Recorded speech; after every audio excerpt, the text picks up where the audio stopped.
ಬಿಜೆಪಿಯವರು ಇದನ್ನು ಬಿತ್ತಿ ಕಾರ್ಯಕ್ರಮ ಅಂತ ಹೇಳ್ತಾರೆ. ಅವರು ಏನಾದ್ರು ಮಾಡಿದರೆ ಬಿತ್ತಿ ಅಲ್ಲ.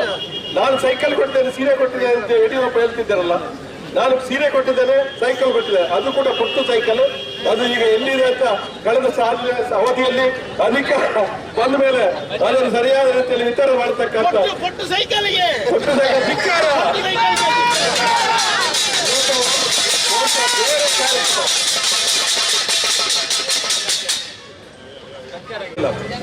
ಅವರು ಜನವನ್ನ ಚಂದನ್ ಖಾತೆ ತೆರೆಯುವುದು ಅಂತೇಳಿ ಆ ಚಂದನ್ ಖಾತೆ ತೆರೆಯುವ ಸುದ್ದಿ ಇಲ್ಲ.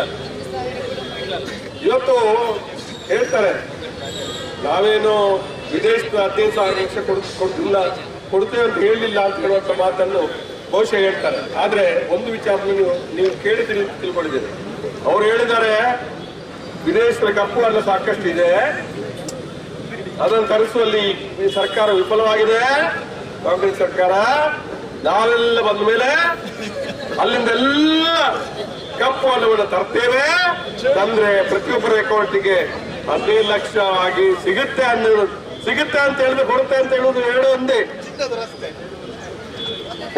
ಅದನ್ನ ಸ್ವಲ್ಪ ಅದೊಂದು ಕಾಮನ್ ಸೆನ್ಸ್.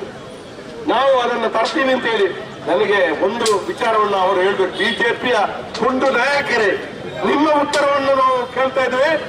ನೀವು ವಿದೇಶದ ಕಪ್ಪನ್ನು ತರ್ತೇವೆ ಅಂತ ಹೇಳಿದ್ರೆ ಅದು ಎಲ್ಲಿದೆ? 15 ಲಕ್ಷ ಕೊಡುವುದು ಬೇರೆ ಇರುವುದು. 9 ವರ್ಷ ಆಯ್ತು, ಒಂದು ಅವಧಿಯ ಮುಂದೆ 2ನೇ ಅವಧಿಯಲ್ಲಿ ಇದ್ದೀರಿ. ನೀವು ಕಪ್ಪು ತಂದಿದ್ದೀರ, ಈಗ ಕಪ್ಪು ಜಾಸ್ತಿ ಆಗಿದೆ.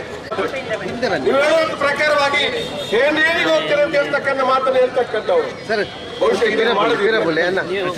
ಇವತ್ತು ನಾಚಿಕೆ ಮಾನ ಮರ್ಯಾದೆ ಯಾವುದು ಇಲ್ಲದೆ ಜನರ ಮನೆ ಬಾಗಿಲಿಗೆ ಹೋಗ್ತಿರಲ್ಲ, ಯಾವ ಮುಖ ನೋಡಿ ತೋರಿಸ್ಕೊಂಡು ಹೋಗ್ತೀರಿ ಅಂತ ಹೇಳಿದ್ರೆ ನಾವು ನಿಮಗೆ ಕಷ್ಟ ಮಾಡಬೇಕಾಗಿದೆ ಅನ್ನುವಂಥ ಮಾತನ್ನು ನಾನು ಈ ಸಂದರ್ಭದಲ್ಲಿ ಬಹುಶಃ ಏನು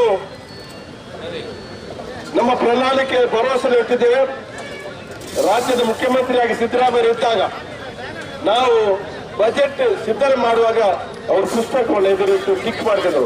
ಈ ಒಂದು ಭರವಸೆ ಈಡೇರಿಸಿ ಈ ಒಂದು ಅದರಲ್ಲಿ 95% ಭರವಸೆ ಈಡೇರಿಸಿದಂತ ಕೀರ್ತಿ ಬಹುಶಃ ಕಾಂಗ್ರೆಸ್ ಸರ್ಕಾರಕ್ಕಿದೆ.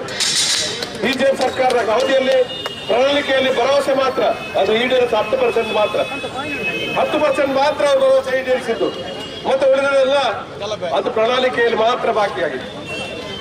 ಅದು ಚುನಾವಣೆ ಓಟಿಗಾಗಿರ್ತಕ್ಕಂಥ ಪ್ರಣಾಳಿಕೆ, ಅದು ಬಡವರಿಗೆ ಬೇಕಾಗಿರ್ತಕ್ಕಂಥ ಒಂದು ಭರವಸೆ ಅಲ್ಲ, ಅದು ಜನರನ್ನು ಮೋಸ ಮಾಡತಕ್ಕಂಥ ಭರವಸೆ ಅಂತ ಹೇಳುದನ್ನ ಬಹುಶಃ ಇವತ್ತು ಕಾಂಗ್ರೆಸ್ ಪಕ್ಷವನ್ನು ಇಕ್ಕಟ್ಟಿಗೆ ಸಿಲಿಸ್ತಕ್ಕಂಥ ಪ್ರಯತ್ನವನ್ನ ಬಿಜೆಪಿ ಮಾಡಿ ಒಂದು ಕಡೆಯಲ್ಲಿ ಹೇಳ್ತಾರೆ ಅಕ್ಕಿ ಫ್ರೀ ಆಗಿ ಕೊಟ್ರೆ ದಿವಾಲಿ ಆಗುತ್ತೆ, ಬಸ್ನಲ್ಲಿ ಮಹಿಳೆಯರಿಗೆ ಉಚಿತ ಪ್ರಯಾಣ ಕೊಟ್ರೆ ದೇಶ ದಿವಾಲಿ ಆಗುತ್ತೆ.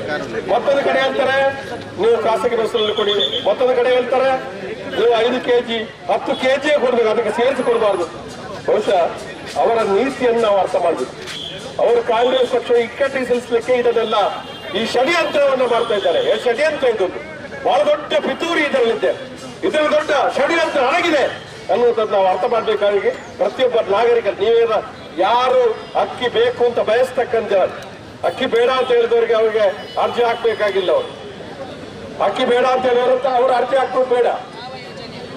ಅವ್ರು ಯಾವ ಯೋಜನೆಯಲ್ಲೂ ಕೂಡ ಅವರು ಬೇಡ ಅಂತ ಹೇಳಿದವರು ಬೇಡ, ನಮ್ಗೇನಾದ್ರು ಅವರ ಒತ್ತಡ ಇಲ್ಲ.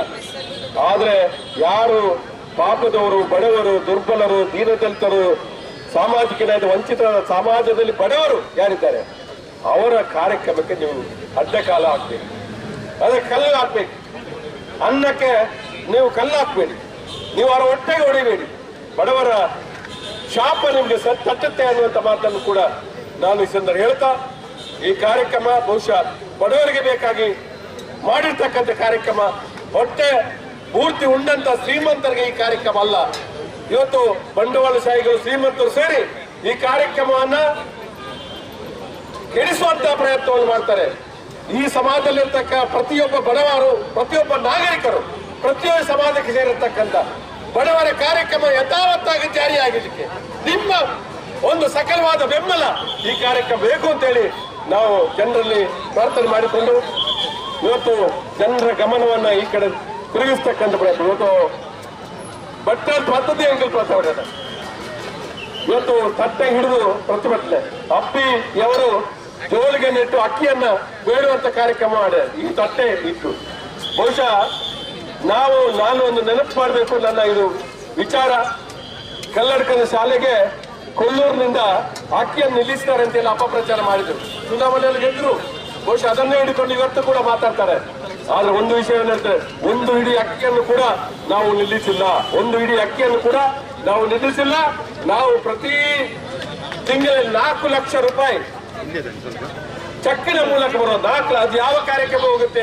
ಇದು ದೇವಸ್ಥಾನ ದುಡ್ಡನ್ನು ದುರುಪಯೋಗ ಮಾಡ್ತಕ್ಕಂಥ ನೀಚರಿಗೆ ಇದು ಅನ್ವಯಿಸ್ತದೆ ಅಂತ ಹೇಳ್ತಕ್ಕಂಥ ಮಾತನ್ನು ಈ ಸಂದರ್ಭ ಹೇಳ್ತಾ, ಆ ಸಂದರ್ಭದಲ್ಲಿ ನನ್ನ ವಿರುದ್ಧ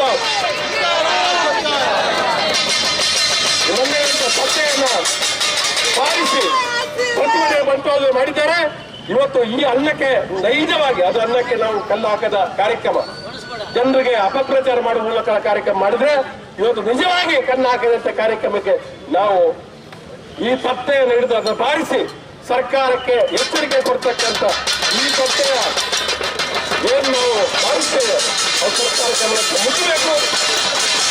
ಇಂತಹ ಒಂದು ಕಾರ್ಯಕ್ರಮವನ್ನ ವಿರೋಧಿಸತಕ್ಕಂಥವ್ರಿಗೆ ತಕ್ಕ ಪಾಠವನ್ನ ಬಡವರು ನೀವು ಕೊಡಬೇಕು ಅಂತ